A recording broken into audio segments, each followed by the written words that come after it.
My silence turned into a whisper, and I wrote it in the Jesus diary, my diary.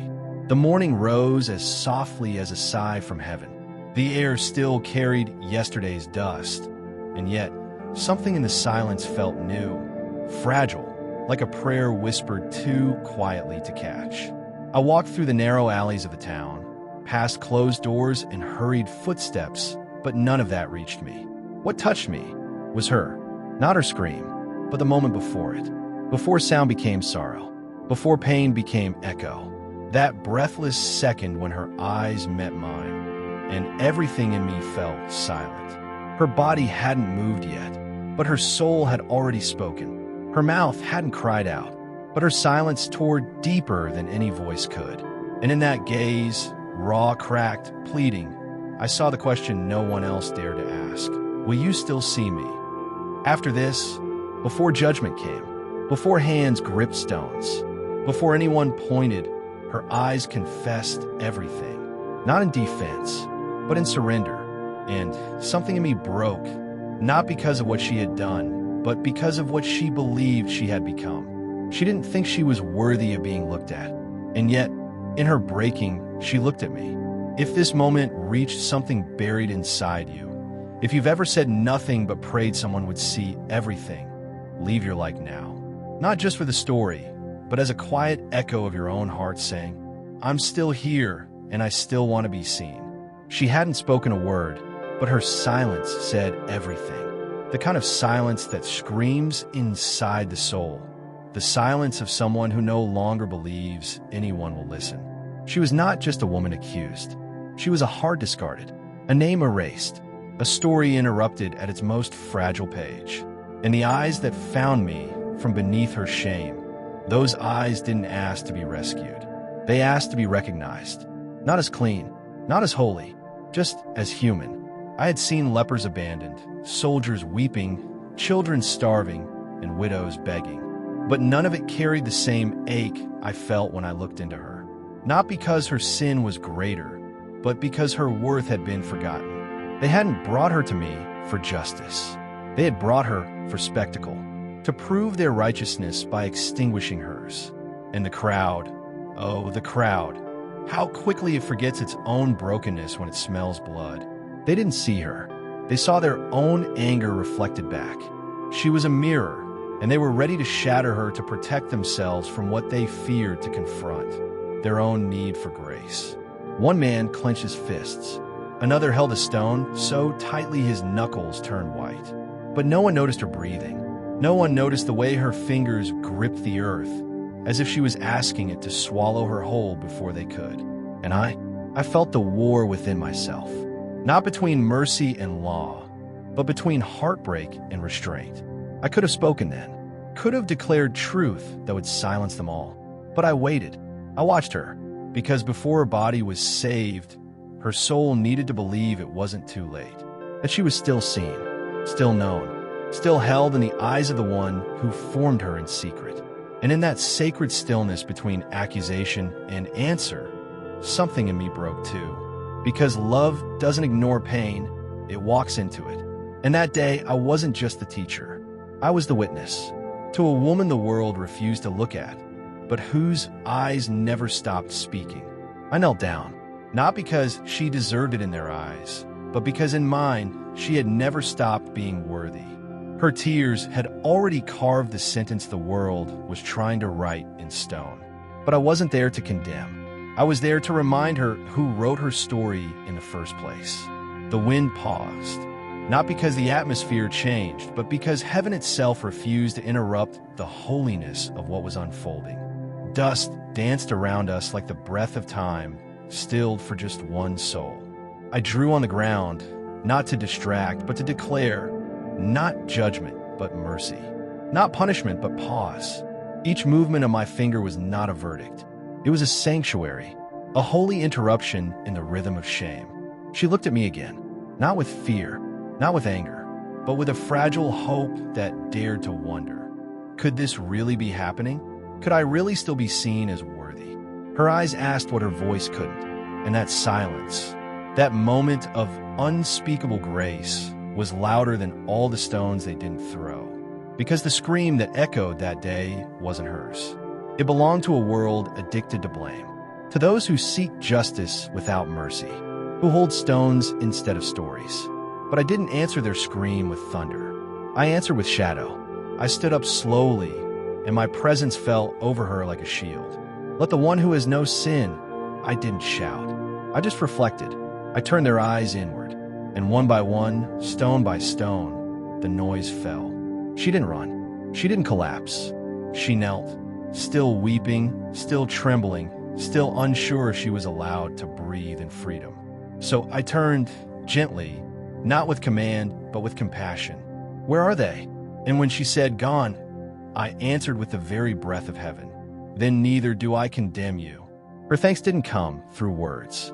It came through her breath, through the slow rising of a soul learning how to live again. She came expecting death. She left with dignity. And in her rising, something rose in me too. Because sometimes the deepest miracle isn't raising the dead. It's lifting someone out of the grave they were never meant to live in.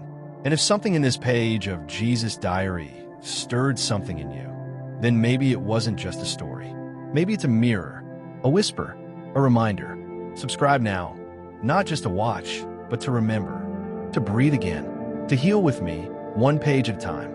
That day, I didn't raise a man from the dead. I didn't calm a storm. I didn't multiply bread or call down heaven.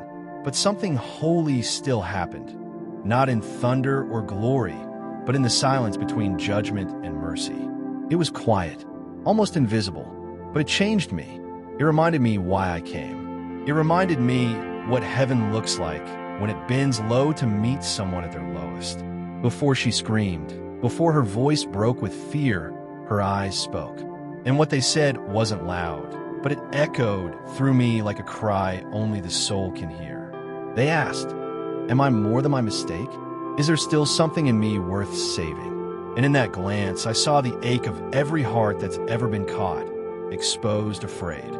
And I remembered, hearts don't change by threats. They change when they're seen, not through the lens of failure, but of worth. She didn't need a lesson in sin. She knew what the law said. She knew what the stones meant. What she didn't know was whether she was still lovable, still redeemable, still human. And that's when I knew. I hadn't come to erase scars. I came to touch them, to walk into the wreckage people avoid, to speak peace into chaos, not with shouts, but with presence, to be the stillness that doesn't leave when shame rises. I bent down not because I needed time, but because she needed to breathe. I drew in the dirt not because I had nothing to say, but because the scream didn't need an argument. It needed to be met with silence strong enough not to break. I didn't condemn her, not because I condoned her, but because I saw her. And sometimes, that's all it takes for healing to begin. She didn't walk away changed because I told her to. She walked away changed because someone didn't turn away. That is what this page of the Jesus diary is about. Not justice through punishment, but mercy through presence. Because the most divine act of power is not control, but compassion.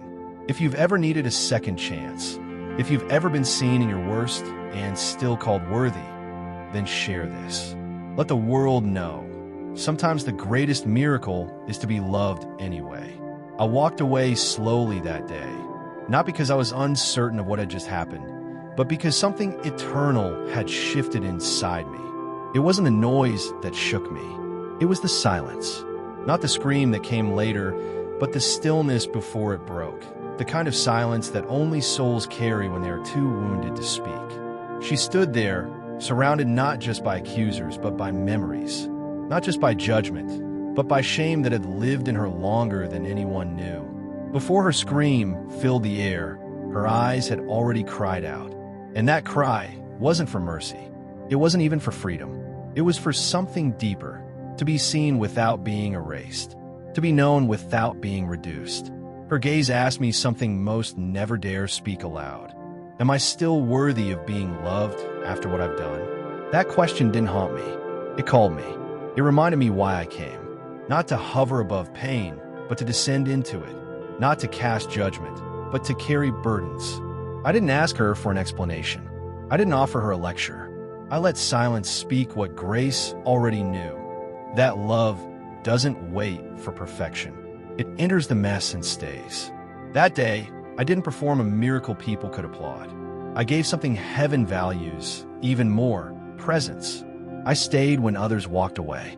I stood still while stones fell from hands too tired to hold their rage.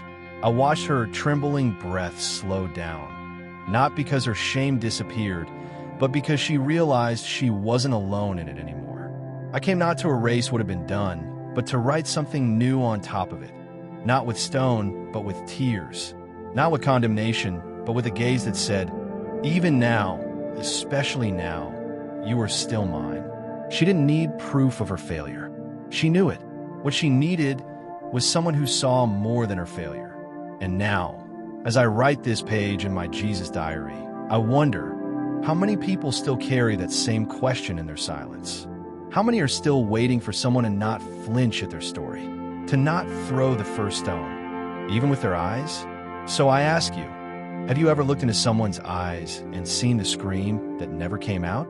Have you ever been that person, hoping to disappear, but aching to be held? I didn't say much that day.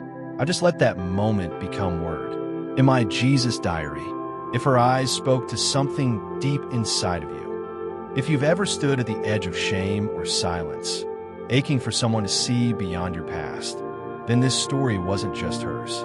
It was yours too. Share this video with someone who might be screaming on the inside, waiting to be seen. And don't leave yet. The next video appearing on your screen carries another whisper from my heart. It's not random. It might be the page you didn't know your soul was waiting for. Watch it now, and let me continue this journey with you.